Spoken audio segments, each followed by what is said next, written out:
Is that breaking up? No. Okay.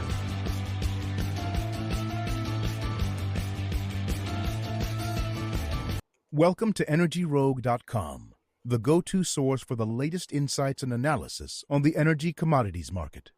Led by two industry veterans, Bill Shanahan and Brian Pieri, as they host their weekly commodity market recap. With over 55 years of combined experience in the energy sector, Bill and Brian bring a wealth of knowledge and expertise to the table. From trading and hedging to finance and optimization, they have seen it all and are here to break down the latest market trends and share their insights. So sit back, relax, and get ready to dive into the world of energy commodities with Bill and Brian on EnergyRogue.com. Welcome to EnergyRogue.com. Thank you, Bob. Hey, folks. Yeah, that relaxed me a little bit. We need to get a little bit more up-tempo, I think. Up-tempo? Up-tempo. Well, then up-tempo? Is this up-tempo?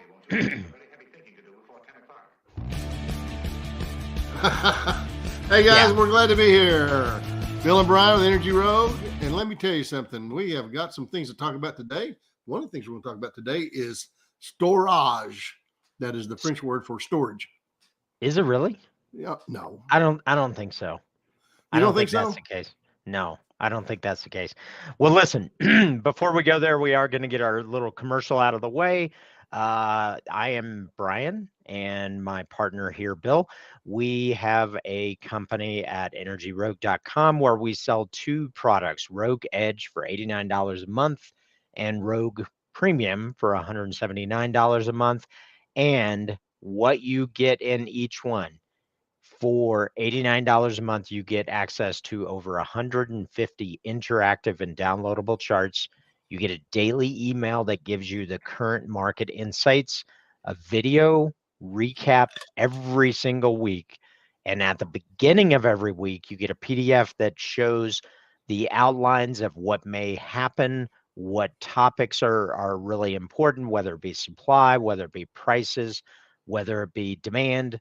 You get daily support and resistance numbers and insights into potential market moves. That is $89 a month. And we focus on natural gas, crude oil, refined products, electricity, and we track all the energy fundamentals so that you don't have to spend 20 hours a week, because it would take at least 20 hours a week to get a fraction of these charts available to you. Then those that exclusively for Energy exclusively. Rogue, we have the SB index for natural gas. Why don't you tell them about Rogue Premium, Bill? So with Rogue Premium, not only do you get everything that you get in Rogue Edge, but there's more. There's more? There's more. You're going to get the Discord channel. You sign up for the Discord channel, you come out, and we talk every day about the market. You never know what it's going to be about. Sometimes it's about production. Sometimes it's about demand, various different things. So you're always going to be able to get that and talk about that. In addition to that, you're going to get Brian, I think you almost do this now daily anymore, this video that goes out there. And for example, somebody was asking today, trying to understand dry gas split versus associated gas. And so I responded with a video breaking that down. So we cover that it's an interactive experience to where we're going to talk about the things that are on your mind that are important to you. And that leads into, you have Q&A with Bill and Brian to where we can have Q&A sessions. You can meet with us if you want to talk a little bit about your objectives. And that's the reason it's $179 a month. They get to have quail and alcohol? Wait, quail and alcohol? No, that's not it, Bill. Oh, okay. That's not it. So, and not only that, you can get a live session with us. Say, the guy in glasses doesn't like the other guy now. Again. But better than that, you can sign up on an annual plan and save some money on that as well. And that way it brings your costs down. And listen, we love to talk about the market. It's a lot of fun. We find it's fun. And I mean, obviously, if we find it fun, then obviously you should find it fun. And we But cover we cover in our weekly live cast here. We cover topics that we go in deeper on our weekly videos with our customers. And one of the reasons that we built this platform is to allow people to have insights into where the future market is going, where supply is going, where demand is going, and all of these charts are going to be at your disposal. So you can take a look at supply, demand, imports, exports, storage, stocks, and so much more. So all of this is a bargain at $89 a month. It should be priced a lot higher, but we are committed to making it affordable, and the 179 gives professional expert insights. Our Discord community has an amazing background and expertise and is international. So we not only get US perspectives, we get international perspectives there. we get it from all over the world, and we even accept some from Texas. So Yes, we are that even opening, even from Texas. so what we're going to talk about today thanks for listening to the commercial. What we're going to talk today is about storage. We are setting new 5-year maximums on storage. We are currently at 2.47 TCF a day, and we are gonna be here probably for another 25 minutes, but we will accept questions. So hit us up on the comments because we are going to get to them the questions. We may get to the questions after we cover the content. So just you're going to have to be patient with us. But one of the reasons that we have traveled below $2, which makes it an inverted SB index, Bill? It is a negative. It's got a negative margin to the SB index. Yes, it's got a negative margin. And so what is the SB index, Bill? The SB index is a highly sophisticated and researched index. It is the price of a Snickers bar at a convenience store in the state of Oklahoma. And it is the one that I researched on religiously. And so I just want you to know that right now the current SB index is standing at 189 as of close of business yesterday. So just letting you know that's where we're at. So, well, we are getting a little closer. Yes, we're getting closer to par. We're getting closer as natural gas has crept up, is at $1.87.5. That is the April contract, not the March contract for those watching. And we're not going to cover too much on crude oil today, but what we are going to cover is when everybody looks at storage right now, there is a lot of concern. And the reason we're below $2 is we are setting new 5-year maximums for this time of year. A big reason for that is a lack of demand. We have had a very, very modest light demand winter, and we're not going to get in deep on that, but our forward projections. This is a spreadsheet that we came up with our members in our Discord channels, and our members are able to access this and add and weigh in their thoughts on this. But we are estimating that April will begin storage at 2.1 TCF. Is that right, Bill? We're saying it, and I've seen it anywhere from 2 point flat to 2.2. So we took the 2.1 in this example. And we're being a little conservative and went a little closer to 2.2, which again, we're at 2.47. So that starting point puts you on track to where people are already projecting that we will be above 4 TCF by the time we hit October. And it depends on the variables. So you have to break apart supply and demand and really understand where the variability in this is coming from. So let's start with a very simple case. US production at 102 BCF a day. Canadian imports at 5. That leaves total supply at 107. Then residential, industrial, commercial, electric. These are the projections from the EIA short-term energy outlook. We have some different opinions and projections of our own because I think that there's some nuances here that is not being picked up. Mexico exports around 6 BCF a day. LNG 13.5 is where we currently are. We could drop this number. We'll play with this a little bit. Pipe Right, because fuel. that particular one can bounce up to 14 and bounce down to 12.5. Pipe fuel is roughly about 7. That is oscillated between 6.5 and 7.5. So we're just choosing the midline. That leaves total demand, what the daily BCF balance is. If it's positive here, you're going to have an injection. And if it's negative, you're going to have a withdrawal. So for the month of April, we are projecting an injection of 256. May 416, 304 in June. July and August are pretty thin based on heat.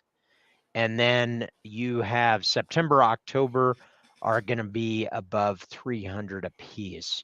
So if we take a baseline, and this is where throw your questions in here because this is where we're going to get geeky on it.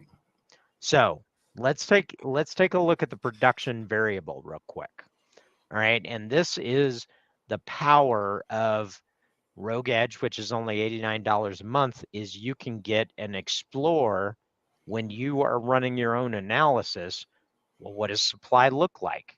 Well, let's take a look at where we've been and what's happening on the rig side.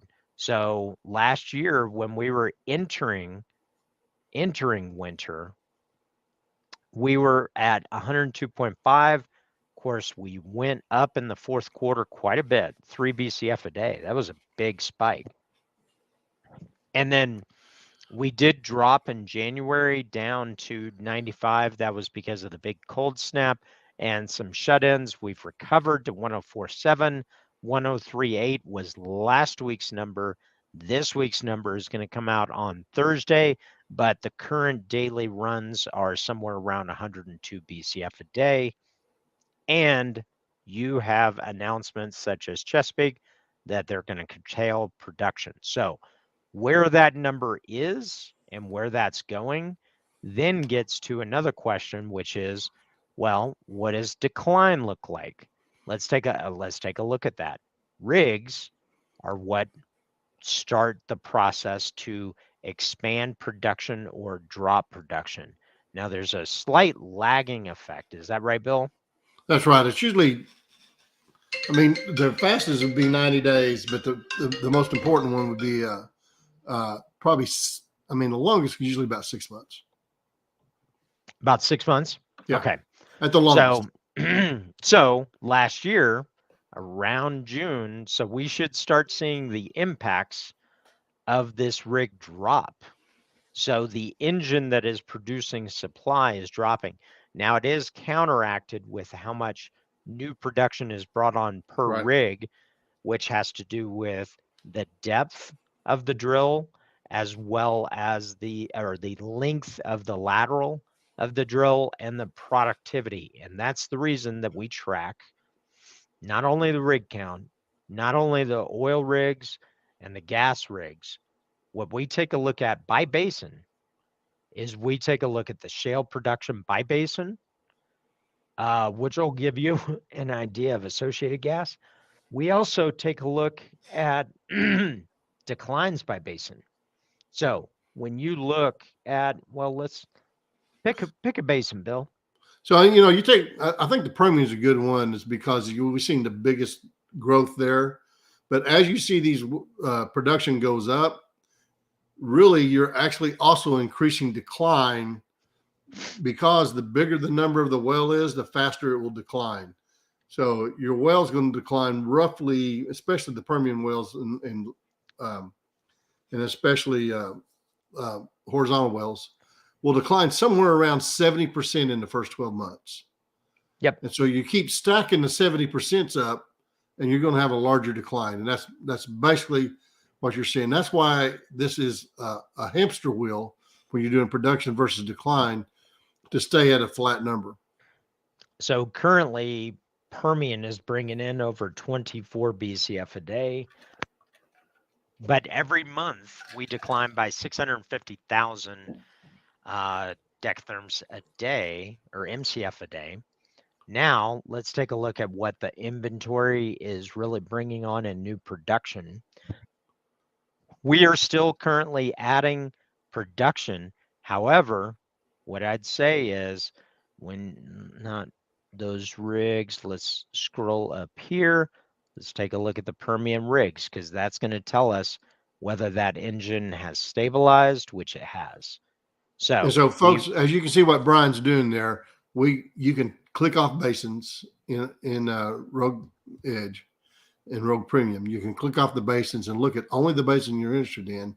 You can shrink the date zone to where you can actually look at the dates that you want to look at. Then once you get it where you want it to be, you literally can take that image and download it to your own presentation. right there, just with a click of a button. So this will help you. This exercise that we're doing right now would probably take someone 5 hours at least. So you can see that in this equation, we went from 356 last year rigs to 309, and we have stabilized. So let's take a look at the gas impact. So our Permian since April did grow, but now we're starting to kind of top out. We really haven't grown that much. We went from 24 up to 24.4. So we grew 400,000, or translated, we decline by 645,000 in December. And in December, we added 762. So the net effect is right here. Let's take a look at the net effect. So what you can see is this tells you we are getting closer to zero. We are currently adding over 100,000 decatherms a day, or 0.1% on 100 BCF a day. Did I get that decimal right, Bill? I think so. The other thing you have to realize in the Permian is very interesting because it's associated gas. So they're creating crude oil, and gas is coming with the crude oil. So the gas is not the primary driver of the economics of the well. The crude oil is the primary driver of the economics of the well. However, as these wells go along, they tend to get a little bit gassier and make up more of the economics of the well. So it's important to be able to track all that in one spot and understand not just the production of your well, but the value of the well and what those wells are going to bring on, and be able to at least have an idea of where you're going on in the future. And that's why we track the rig count. That's why we do it by basin. That's why we try to understand what's gas wells, what's oil wells, what they're doing, what the production is doing, and especially what the decline is doing, because you hardly ever hear anybody talk about decline. So the January numbers came out, and it was a pretty significant downdraft to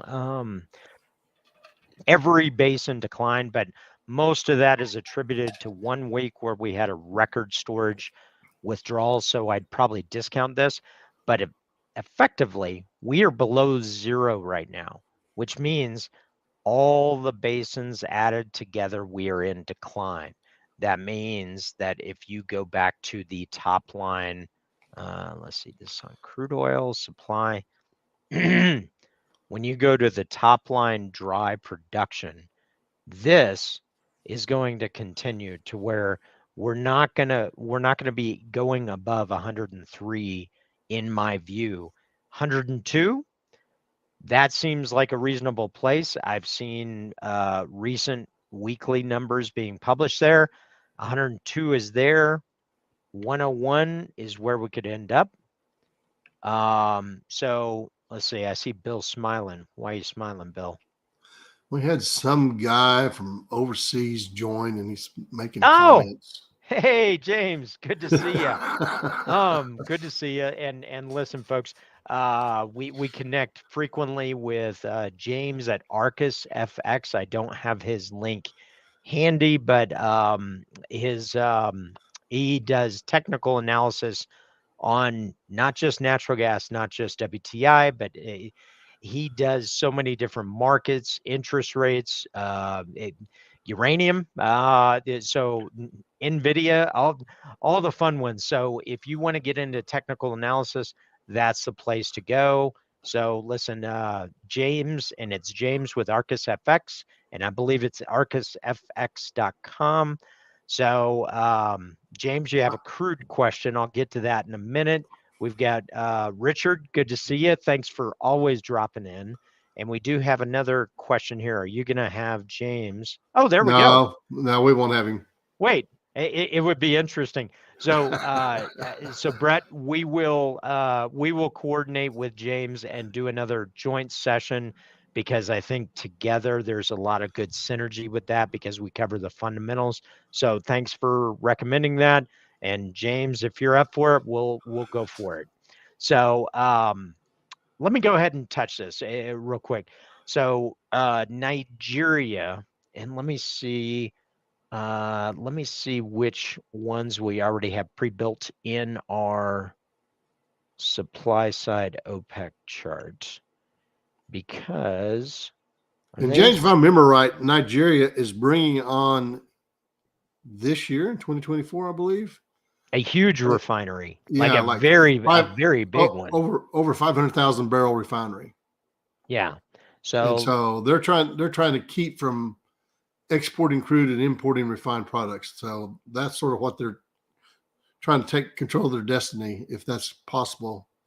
So this is what they're producing, and this is, again, this is the power of Energy Rogue and Rogue Edge for only $89. That question can be answered on the spot. The latest numbers that were reported were out of January. 1.29 is where they were, but you can see back in 2020, before COVID, they were up to 1.75. So if it's reasonable to expect some expansion there. But now, after covering that, let's get back to some of the cases. So we covered 102 BCF a day, 5 on Canadian imports. The electric demand, I'm going to cover that last. Mexico, LNG, pipe fuel. If you have any ideas and you want to play with these numbers, let me know. Yeah, just drop a comment. So my baseline at 102.5, every one of these variables changes every single day. So you got to bear in mind, you cannot take, I had somebody hit us up and say, you guys projected this last summer. Well, guess what? It changes every week, every day. So you can't just take a number or a spot and expect that to be reality. There are trends, and that's the power of Rogue Edge. So if you want to identify those trends, come join us. Would love to have you. Mexico exports at 6. LNG, what do you want to put LNG at, Bill? So I think we keep it there, 13.5. I mean, it does go back and forth quite a bit based on the maintenance of the plants. Just remember, everything in LNG has to go through a mechanical plant. And if you never worked with a plant, never done anything with plants break. It's just what they do. So we'll see that volume sort of fluctuate a little bit. Here's where we've been since 2023. We popped up to 14 and we've kind of leveled off to this 13.6. That feels about right. We did have not a lot being shipped out last year. Of course, there's some capacity that Freeport has coming back on within a couple of weeks. So the other thing is you have to realize. Did you see my air quotes? Yeah, that was. You know what I mean on that, right? Yeah, it means he's lying. Were these magic grits? So, no, I think the big thing on LNG you have to understand is that it's not pipe, it's ships, and anything can affect shipping, can affect LNG. Good example is the Panama Canal, where they were having trouble getting enough water to actually get the ships through. I mean, there are different things that affect that LNG number that may or may not be just production in the plants. So the other thing you have to watch on the LNG, about 40 to 42% of our LNG goes to Europe. So we sort of keep track of European storage. And then about another 42% go to Asia. So that's why we track that way. And then and we're always in competition with Qatar and I believe Australia, if I remember correctly. So we recently talked about this in our Discord channel. So the Red Sea handles this pathway for ships, handles 40% of the energy sources for Europe. And for those not paying attention, there is a lot of conflict, especially up here, where these ships enter into the Mediterranean Sea. And down here, those are the two pathways. And there's some activity and problems in Yemen, and there's problems up here with Israel and Hamas. So all of this impacts the global supply chain. And when you look at that, you can argue, well, as long as there's activity over there, LNG as much as possible is going to go over there. Roughly 40%. What'd you say? 40% goes to? Yeah, 40 to 42% goes to Europe, and 42% goes to Asia.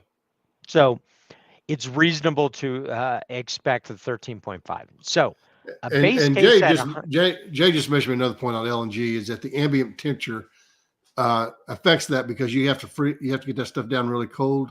The higher the ambient temperature, which of course makes you wonder why in the world we'd locate it in the Gulf Coast. But anyway, the ambient temperature makes a difference. Water.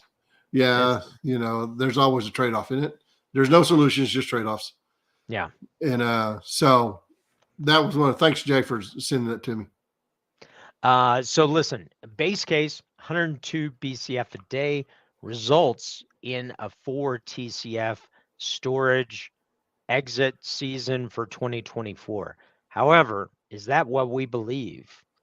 That's not what I believe, because there's two numbers here that are really critical. One is power. What is power going to be doing this summer? The projections from the short-term energy outlook says that we are going to top out at 47 BCF a day. Let's take a look at what electric did this past year. Okay. So during the summer of 2023, that's winter. Wrong season. You're supposed to catch me on that, Bill. So last season we topped out at 46.6. But what you can see is from July to September, we were above 40. So from July to September and June, where were we? June, wrong tab. Where were we in June? June, we were 39, 37, 36. So I think these numbers are about a BCF a day light when I look at them. So if I add a BCF a day, that takes this 4 TCF to 3.8. The other variable to consider, now if you don't believe the power thesis, the other variable to consider is production is already at 102. If these production curtailments are really going to be happening, I think 101 is a reasonable expectation. That takes us down to 3.8, which I think is my base case.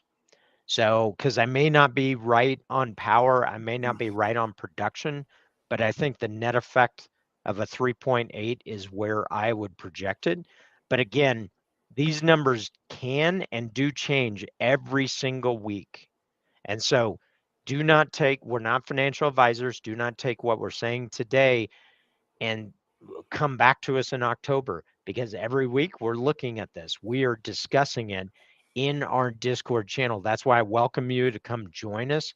If you are, and see Jay in our this is where the power of our group comes in. Come join us. We'd love to see you inside. That's our storage case. I'm at a 3.8 TCF right now. That's where I'm at. I'm going to call it. If you're at 3.8, I can't be that high. I think I'm going to call it at 3. I'm going to call it at a 3.7.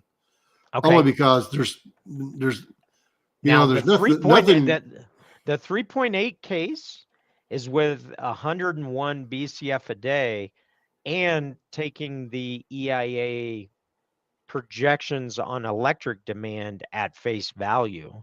If I added that back in, that results in 3.589. I think that's too aggressive, but that certainly could be the case. And what would that look like on a storage chart? Let's take a quick look and see what we were at in November 2022. We're at 3.6.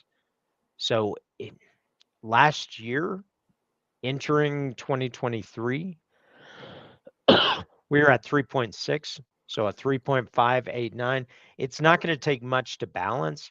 And there is a reasonable case that our declines might be a BCF a day every single month, which now takes that 101 down to 99. And 99 would take us into the danger zone. So that's my view. Do you have any thoughts on that, Bill? I always have trouble with the 5-year average that includes a 2020 because it just you wanted to talk about that, didn't you? Yeah. I mean, we should, by all means, if we've increased production as much as we have, especially from in the 5-year window, we've gone from almost 90 up to 105. We should expect storage to remain higher. Now, we've had high demand from LNG happen because of that. And that's where most of that gas went to, at least most of the increase. But demand typically increases about 3% a year. And all I'm saying is that we can't continue to increase production and demand be shy, especially with the weather we had this year, and not expect to be a high in storage. The question is what happens when demand starts really climbing in 2025? I think we were talking about adding another 4 BCF of LNG demand. We could see some pretty dramatic changes in storage. Or said a different way, when we entered the withdrawal season this year, we entered the season with 102.4 BCF a day. We spiked up during the season to 105 plus, but we entered the season at 3.8 TCF a day, or not a day, 3.8 TCF. But when I contrast that with 2020 or 2019 entering the storage season, so it's before COVID, we had 95 BCF a day and we had 3.7 TCF a day or TCF. Right. So when you draw that out over the season, you have a 1.6 TCF impact of that supply. But we only had 100 BCF of delta between those two comparison points. So 100 BCF over the course of the season means as much as we've increased from 95 to 102.4, we've increased demand that much, almost that much, not quite.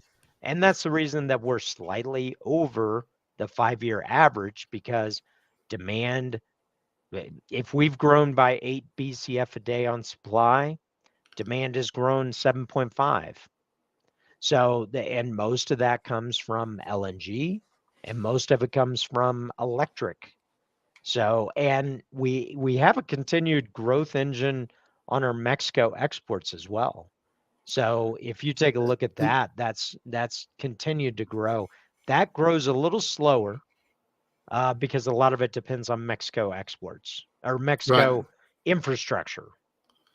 Yeah, their infrastructure, because they are building a LNG facility in Mexico as well. Yep. And By the way, James, are also building a new refinery in Mexico to do about, I think it's 350 million or 350,000 barrels a day. Yep. So anyway, I think there's other variables that's going to start to continue to impact. And so I think what we've seen in storage 5 years ago versus what we see in storage today is a completely different thing. Hey, Giorgio. Oh, he's back. Giorgio, good to see you. Great to see you. Thanks for dropping in. Listen, we would love to see inside. We would love to interact with you, especially on our Discord channel, which is in our Rogue Premium subscription. We would love to see inside. Come join us. Let's see how much. We're about to wrap it up, unless you had some questions, James. So we'll stick around for a few more minutes and answer questions. Just for you, James. Just for you. Well, you, Giorgio, Richard. And, okay, well, anybody, Brett, but just for you, Brett. James. Just for anybody that has a name that starts with J or any other letter. Yeah. Any other letter. J or any other letter. So we would love to see inside and come join us. We're starting something. Oh, yeah. Listen, we will plan a joint session. I'll reach out to you this week, James, and appreciate your support. Appreciate you. And listen, folks, if you have any more questions, we'll answer them. We are going to close it up, but you got 120 seconds if you have any questions. Otherwise, just subscribe. If you learned anything, let us know. If you want to talk about the spreadsheet, would love to see inside Rogue Edge and Rogue Premium. Any closing words of wisdom, Bill? Yes. Just never take a sleeping pill and a laxative at the same time. Oh my gosh. I don't think I needed to know that. I did not need to know that. Well, listen, folks. Hey, words of wisdom. Thanks so much. Yep. Thanks for stopping in. Really appreciate you. Appreciate you watching. If you liked it or enjoyed it, or if you didn't, drop us a comment and would love to hear from you. And I'm Brian. This is Bill, and we will see you next week. See you guys.